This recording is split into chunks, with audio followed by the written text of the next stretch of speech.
Now let's just talk real quick about exact match versus broad match keywords. If you've been marketing online for any period of time, you already know this stuff. But for those of you that don't, it's pretty simple. Exact match, like dog training for Yorkies, is someone that actually typed in dog training for Yorkies, and that's all they typed in Google searching for that or in any search engine. So it's an exact match keyword phrase. A broad match is someone, well, let's say our keyword phrase is dog training for Yorkies, but it can be a broad match. So if someone typed in best Yorkie dog training, that still matches the dog training for Yorkies. Actually, it doesn't have the word for in there, so technically it doesn't, or it can because it has some of the words. But anyways, a broad match is basically the keyword phrase, but in different orders or adding other words. There's phrase match, which includes the same phrase but may have other words. And then broad is basically, it can be jumbled up in different orders. But exact is what you need to really focus on. That's a specific phrase and the only word someone's searching for, and in exact that specific order. And then everything else is kind of a combination of other things and in other orders. So why does it matter? I mentioned this earlier about intent. It's because the prospect's intent can change when the keywords are in a different order when other keywords are added to a main phrase.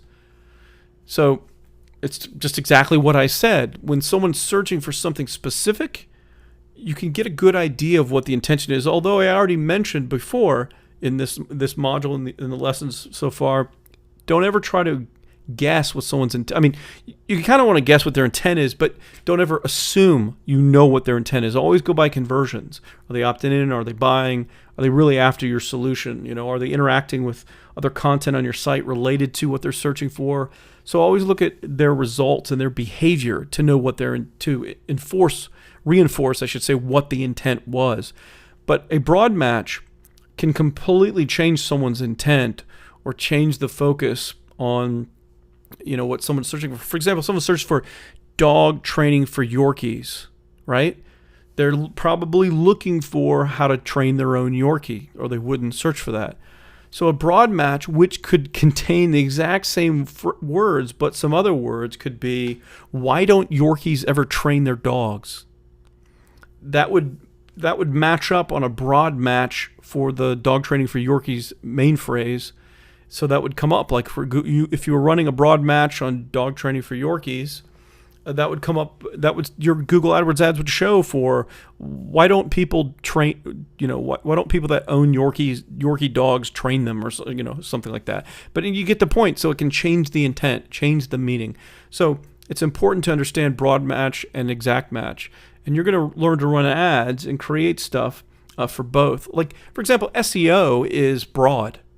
You can't control having a content page that you call the ultimate dog training guide for Yorkies. You can't guarantee that the only people that will end up finding it are people that search for dog training for Yorkies. Someone that searches for why don't Yorkie owners train their dogs, they may also find that same page.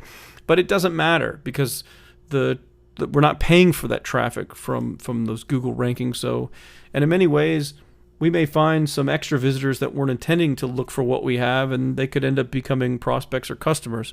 So there's a benefit to that, especially because we're not paying for the traffic. We don't care. But anyways, you just have to understand exact match for broad match, and we'll get more into this when we start covering how to run Google AdWords ad campaigns.